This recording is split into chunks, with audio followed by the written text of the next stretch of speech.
vous êtes déjà demandé ce qui se cache dans les profondeurs sombres de l'océan, plus précisément dans l'endroit le plus profond du monde, la fosse des Mariannes. Quelles créatures y vivent et plus important encore, est-ce qu'elles sont plus effrayantes que la créature la plus flippante qui ait jamais vécu dans l'océan? Je vais vous montrer l'étrange éventail de créatures qui habitent la fosse des Mariannes et vous verrez, elles sont bien plus terrifiantes que le mégalodon.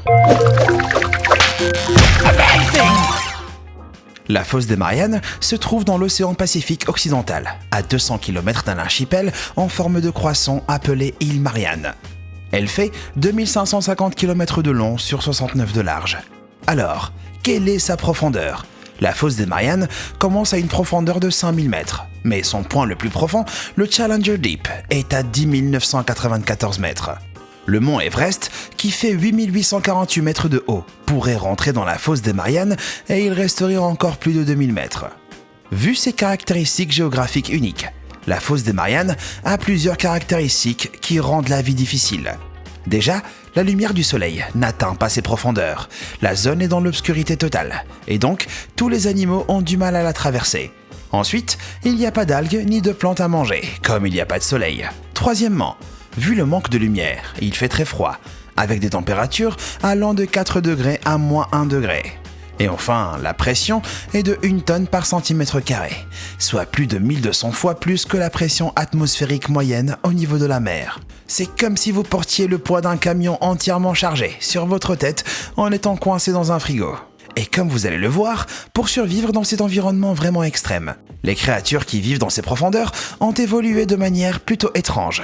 On a ce poisson effrayant qui habite dans la fosse et est appelé poisson ogre. C'est un poisson bériciforme, ce qui veut dire qu'il est carnivore et vit dans des habitats nocturnes profonds. Son nom vient de la taille de ses dents, en forme de crocs, qui sont les plus grandes dents de tous les poissons par rapport à son corps. 2 de ses crocs sont si longs qu'il a développé 2 alvéoles à côté de son cerveau pour les mettre quand sa bouche est fermée. Et même avec, ses dents sont tellement grandes qu'il ne peut pas totalement fermer sa bouche. On pense que ses dents sont un avantage dans les profondeurs isolées, où tout ce qu'il est rencontré doit être attaqué.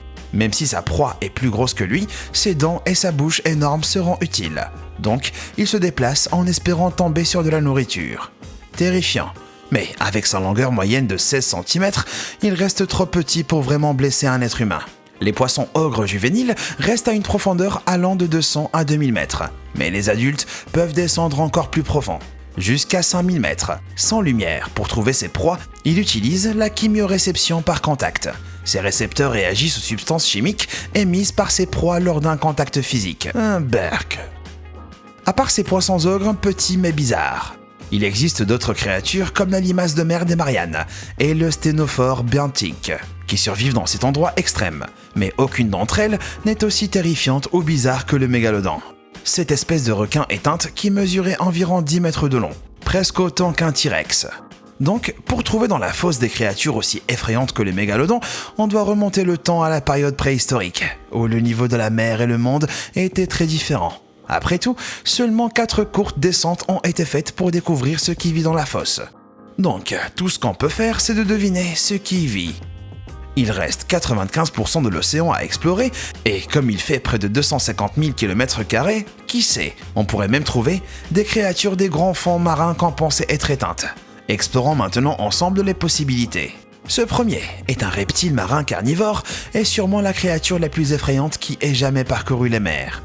À plus de 6 mètres de longueur, les créatures de genre Liopleurodon étaient des prédateurs qui régnaient sur les eaux au milieu et à la fin de l'ère Jurassique. Est-ce que le Liopleurodon aurait pu vivre dans la fosse des Mariannes il y a des millions d'années? Ses caractéristiques physiques suggèrent que oui. Il était assez fort pour nager sur de longues distances.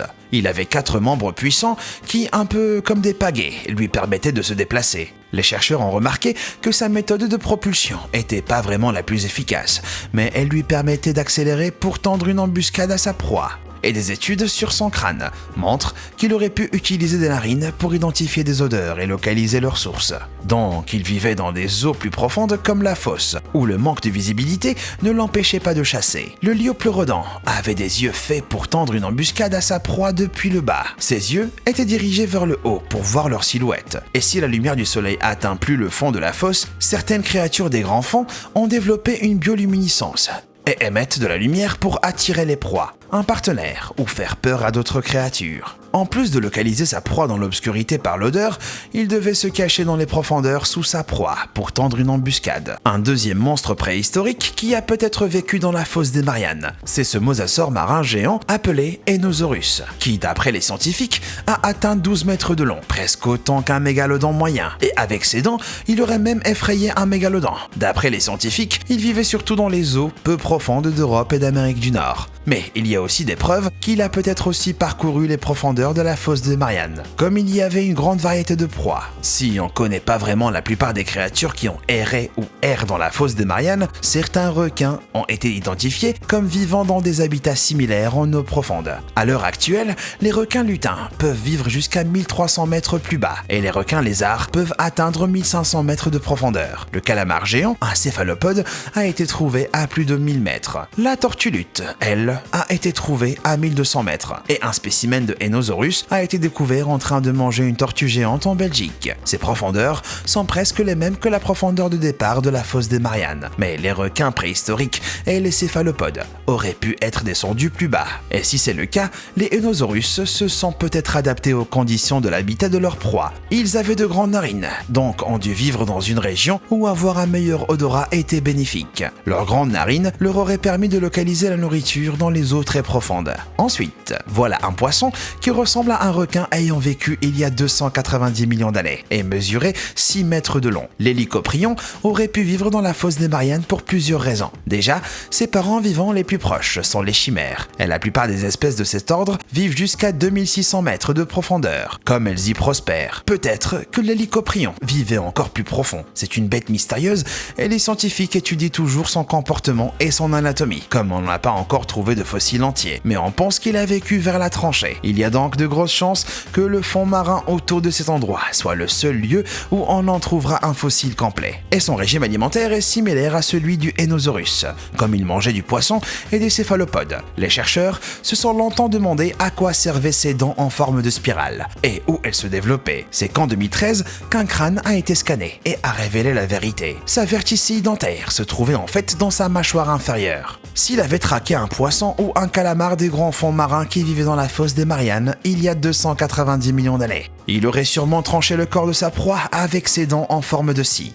Quand l'hélicoprion fermait sa mâchoire inférieure, ses dents inférieures se déplaçaient vers l'arrière pour trancher sa proie et l'amenaient à l'arrière de sa cavité buccale pour la digérer.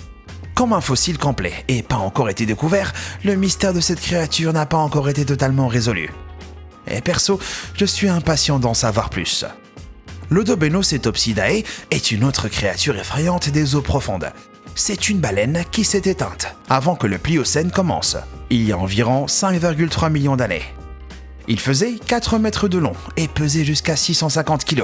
C'est pas le plus gros mammifère marin, mais il est assez lourd pour être craint par les petites créatures. Plein de choses suggèrent qu'il aurait vécu dans la fosse des Mariannes. Le premier indice, c'est de voir comment les baleines actuelles peuvent s'aventurer dans les profondeurs. Le cachalot par exemple plonge à plus de 2200 mètres.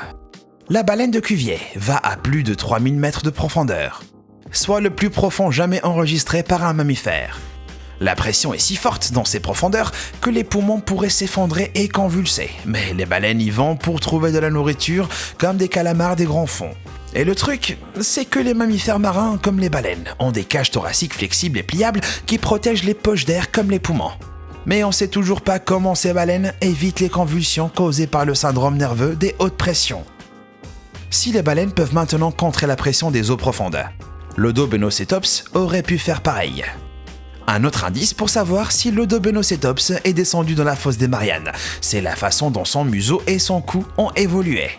Son museau ressemble à celui d'un morse, ce qui montre que c'était sûrement un mangeur de fond qui mangeait des mollusques en les suçant de leur coquille. C'est un bon indice, parce que les scientifiques ont observé des mollusques dans le Challenger Deep, le point le plus profond de la fosse des Mariannes, à plus de 11 000 mètres.